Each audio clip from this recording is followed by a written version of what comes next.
In Cape Town's wealthy Platinum Hills, where the homes are as grand as the views, a man of the cloth lived like royalty, a pastor with faith in his mouth and fraud in his hands. He said it was God's blessing. His followers believed him.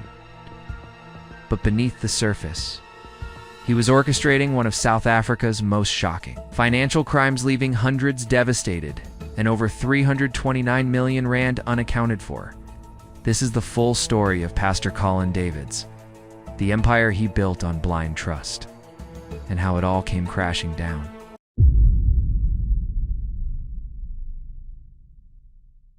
Colin Davids wasn't born into wealth.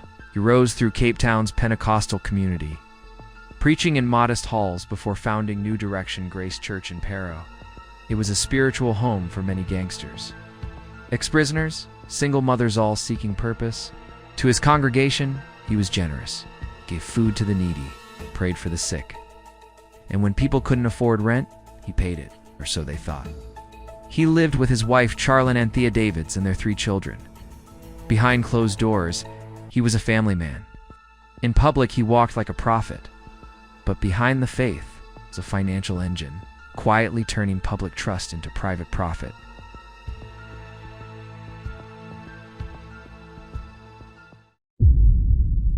In 2009, Davids launched Platinum Forex CC, naming himself CEO and sole member. He brought in marketing manager Derek Bredenkamp. Their mission: convince South Africans to invest, promising monthly returns of 2 to 8%. It sounded too good to be true, but Davids wasn't just selling financial services. He was selling faith. People trusted him.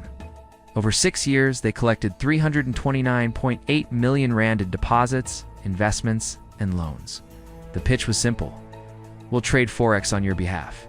You'll get guaranteed returns. Your capital is safe. But they weren't licensed. They weren't authorized.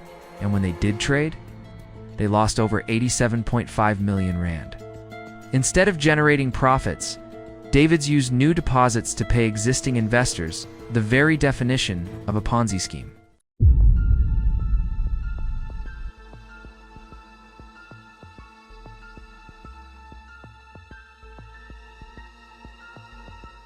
So, what exactly is a Ponzi scheme?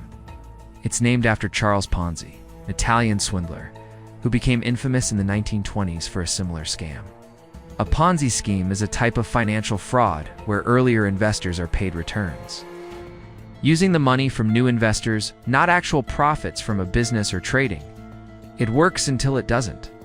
Once new funds stop flowing in, the scheme collapses, and the people left behind, they lose everything.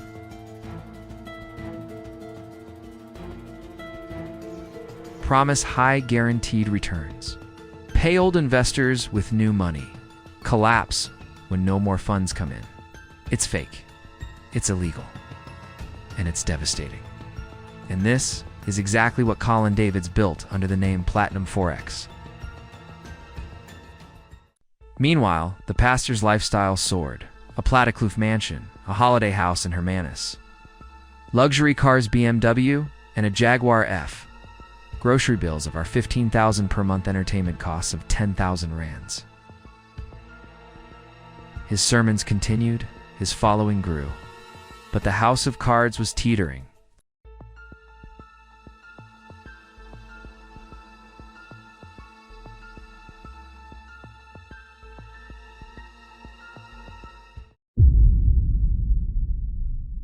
The FAI Act of 2002 regulates financial service providers in South Africa.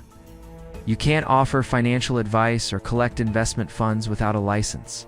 Colin Davids had no license. The Banks Act of 1990 is even stricter. You cannot hold public deposits unless you are a registered bank. David's not a bank, not even close. Still, he operated as one. In 2015, the Hawks, working with the Financial Intelligence Center, pounced. Offices were raided, computers seized, bank records exposed, a trail of lies. Davids made his first court appearance in November 2017, alongside Bredenkamp and Platinum Forex. The trial was delayed for years, but in February 2025, they finally pleaded not guilty. Senior state advocate Jannie Knipe led the prosecution. He called 34 witnesses and laid out a damning case. 5.8 million rand in fraud, 329 million rand in illegal financial services, money laundering through property, vehicles, furniture, and hidden assets. The defense tried to get the case dismissed under Section 174, arguing there was no real evidence, but the judge ruled otherwise. Inside court, the truth emerged. Platinum Forex had made zero net profits from Forex. The few trades they did make through brokers like ACM Gold were poorly executed and lost millions. Investors were paid with their own money. Turns were simply recycled funds flowing in from new victims. Davids claimed innocence, arguing that no one was forced to invest and all funds were used for business. But emails, bank transfers, and testimony said otherwise.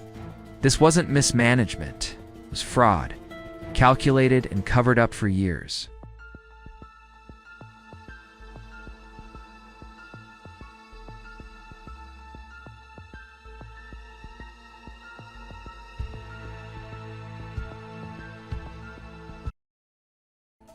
On the 10th of June 2025, the Belleville Commercial Crimes Court handed down the verdict.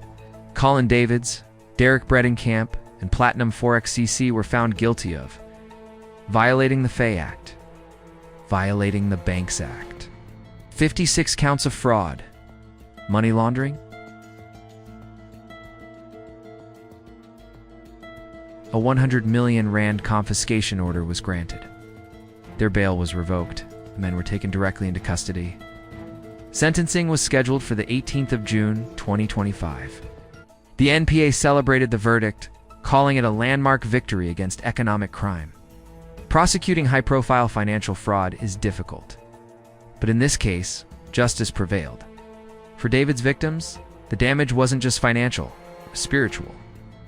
Many had taken loans to invest, others had used retirement savings. Some had even tithed money they couldn't afford to lose, believing God would bless them in return. One woman who invested 100,000 rand said, "He was our pastor. We trusted him with our lives." The community around New Direction Grace Church fell into silence. What was once a sanctuary became a crime scene in people's minds. The luxurious homes seized. The cars sold. The man who once claimed divine vision now waits to hear his sentence behind bars. Colin Davids turned trust into currency. He used his pulpit not just to preach, but to plunder. The lesson crime isn't always committed in the shadows. Sometimes it happens in broad daylight by the very people we trust most. This wasn't just a crime.